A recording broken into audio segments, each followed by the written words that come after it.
نحمده ونصلي ونسلم على سيدنا ومولانا محمد رسوله النبي الأمين المكين الحنين الكريم الرؤوف الرحيم أما بعد فأعوذ بالله من الشيطان الرجيم بسم الله الرحمن الرحيم يا أيها الناس كلوا مما في الأرض حلالا طيبا صدق الله العظيم إن الله وملائكته يصلون على النبي يا أيها الذين آمنوا صلوا عليه وسلموا تسليما الصلاة والسلام عليك يا سيدي يا رسول الله وعلى آلك وأصحابك يا سيدي يا حبيب اللہ۔ حمد و ثنا کے بعد واجب القدر ذی احتشام سامعین مکرم السلام علیکم ورحمۃ اللہ وبرکاتہ۔ آج کی اس خوبصورت باوقار پر مسرت نشست میں عقل حلال کے عنوان کے حوالہ سے کچھ باتیں آپ کے گوش گزار کرنا چاہتا ہوں۔ دعا فرمائے کہ رب کائنات میری زبان پہ کلمت الحق جاری فرمائے اور حضور کے جمال جہاں آرا کی برکتوں سے ہم سب کی روحوں میں نکھار پیدا فرمائے۔ انسان کو اپنی زندگی برقرار رکھنے کے لیے عقل و شرب کی شدید حاجت ہے اور وہ اس کے بغیر نہیں رہ سکتا۔ اب اسلام نے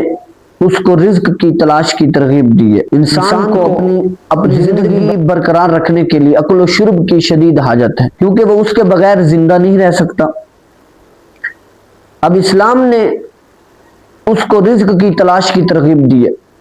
ساتھ یہ شرط لگائی کہ اللہ کو ناراض کر کے، اس کے احکامات کو توڑ کے، کسی شخص پر ظلم اور جبر کر کے تم رزق نہیں کماؤ گے، بلکہ جو تمہارے مقدر میں لکھا ہوا ہے وہ تمہیں مل کے رہے گا۔ رسول اللہ صلی اللہ علیہ وآلہ وسلم نے ارشاد فرمایا ان الرزق لیطلب العبد کما یطلبہ اجلہ، بے شک رزق بندے کو اس طرح تلاش کرتا ہے کہ جس طرح موت تلاش کرتی ہے۔ اب انسان کے مقدر میں جو کچھ لکھا جا چکا ہے وہ اس کو مل کے رہے گا۔ اب انسان کے اختیار میں یہ بات دی گئی ہے کہ وہ اپنا رزق بذریعہ حلال حاصل کرتا ہے یا بذریعہ حرام حاصل کرتا ہے۔ جب بچہ شکم مادر میں 120 دن کا تھا، رسول کریم صلی اللہ علیہ وسلم نے ارشاد فرمایا تو فرشتے نے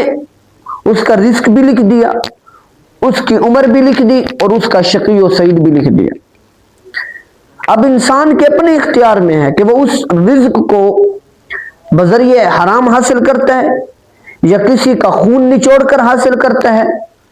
یا کسی کو دکھ دے کے حاصل کرتا ہے یا کہ احسن طریقے سے حاصل کرتا ہے یا کسی کو دکھ دے کے حاصل کرتا ہے، رشوت کا بازار گرم کر کے حاصل کرتا ہے یا کہ احسن طریقے سے حاصل کرتا ہے جو ہمیں شریعت نے حلال اور پاکیزہ رزق کی تلقین کی ہے۔ یا ایھا الناس کلوا مما فی الارض حلالا طیبا،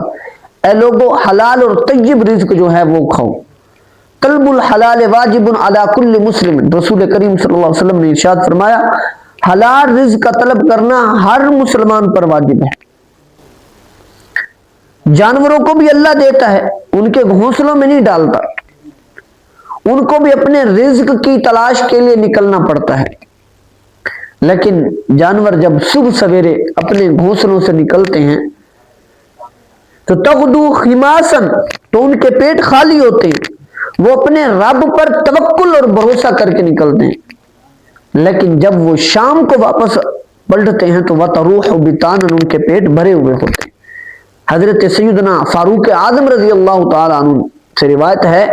آپ فرماتے ہیں کہ میں نے رسول کریم صلی اللہ علیہ وسلم سے فرماتے ہوئے سنا لو انکم تتوکلون علی اللہ حق توکلہ رزقکم کما یرزق الطیر، کہ اگر تم اپنے رب پر توکل کرنے کا حق ادا کرو، جس طرح توکل کرنے کا، بھروسہ کرنے کا تم حق ادا کرو، تو تمہیں تمہارا رب ویسا رزق دے گا جو پرندوں کو رزق دیتا ہے، تمہیں وہاں سے عطا کرے گا جہاں سے تمہارے وہم و گمان میں بھی نہیں ہوتا۔ ان اللہ طیب لا یقبل الا طیبا، بے شک اللہ پاک ہے اور پاک کو پسند فرماتے۔ پھر رسول کریم صلی اللہ علیہ وآلہ وسلم نے تذکرہ اس شخص کا کیا جو لمبا اور طویل سفر کر کے آیا، یمد یدہ الی السماء، اور آسمان کی طرف اپنے دونوں ہاتھوں کو پھیلا کے یہ دعا مانگتا ہے یا رب، یا رب، اے میرے رب، اے میرے رب، ومطعمہ حرام، وملبسو حرام ومشربو حرام ومطعمو حرام ومشربو حرام وملبسو حرام وغذی بالحرام، فرمایا جو اس نے کھایا وہ حرام، جو اس نے پیا وہ حرام، جو اس نے پہنا وہ حرام، اور جو اسے غذا دی گئی وہ حرام۔ آقا دو عالم نور مجسم صلی اللہ علیہ وسلم نے ارشاد فرمایا فَأَنَّا يُسْتَجَابُ لِذَلِكَ، پھر اس کی دعا کیسے قبول ہوگی؟ اگر رزق حرام ہو تو دعائیں قبول نہیں ہوتی۔ یہ بات ذہن نشین کر لیں، اگر لقمہ حرام کا ہو تو دعائیں قطعاً قبول نہیں ہوتی، اگر لقمہ حرام کا ہو تو دعائیں قبول نہیں ہوتی۔ ایک صحابی رسول آقا دو عالم نور مجسم صلی اللہ علیہ وسلم کی بارگاہ میں حاضر ہوئے اور عرض کرتے ہیں یا رسول اللہ صلی اللہ علیہ وسلم، آپ فرما دیجئے کہ میں کسی طرح مستجاب الدعوہ بن جاؤں، یعنی میری ساری دعائیں میرا رب قبول فرمایا کرے۔ یہ حضرت سیدنا سعد بن ابی وقاص رضی اللہ تعالیٰ عنہ تھے، تو رسول کریم صلی اللہ علیہ وآلہ وسلم نے ارشاد فرمایا یا سعد اطب مطعمک تکن مستجاب الدعوہ، اے سعد اپنا رزق پاک کر لے، اللہ رب العزت تیری دعائیں رد نہیں کرے گا۔ جب لقمہ حلال کا ہو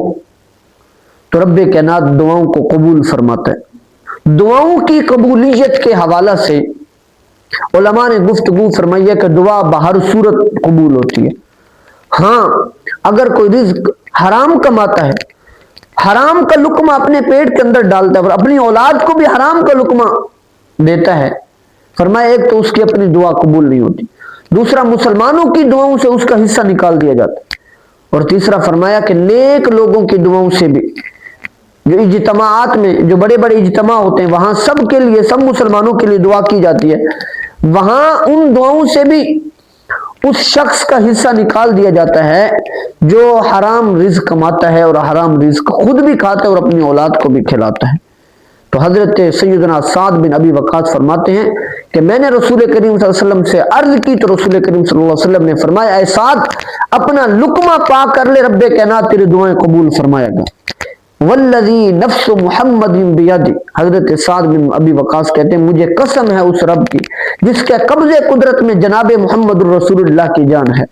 ان العبد لیقذف اللقمۃ الحرام فی جوفہ فلا یتقبل منہ عمل 40 یوما، ان العبد لیقذف اللقمۃ الحرام فی جوفہ فلا یتقبل منہ عمل 40 یوما۔ رسول کریم صلی اللہ علیہ وسلم نے ارشاد فرمایا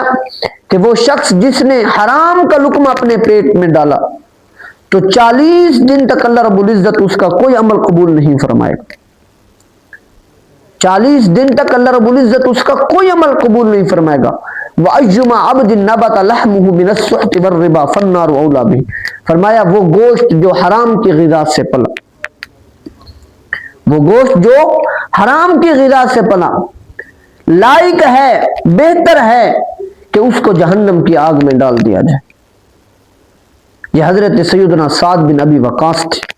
جنہوں نے حضور سے عرض کی تو پھر حضور نے فرمایا اے سعد اپنا لقمہ پا کر لے، رب کائنات تیری دعائیں قبول فرمائے گا۔ اللہ رب العزت ہم سب کو عقل حلال کی توفیق عطا فرمائے۔ وما علیہ الا البلاغ المبین۔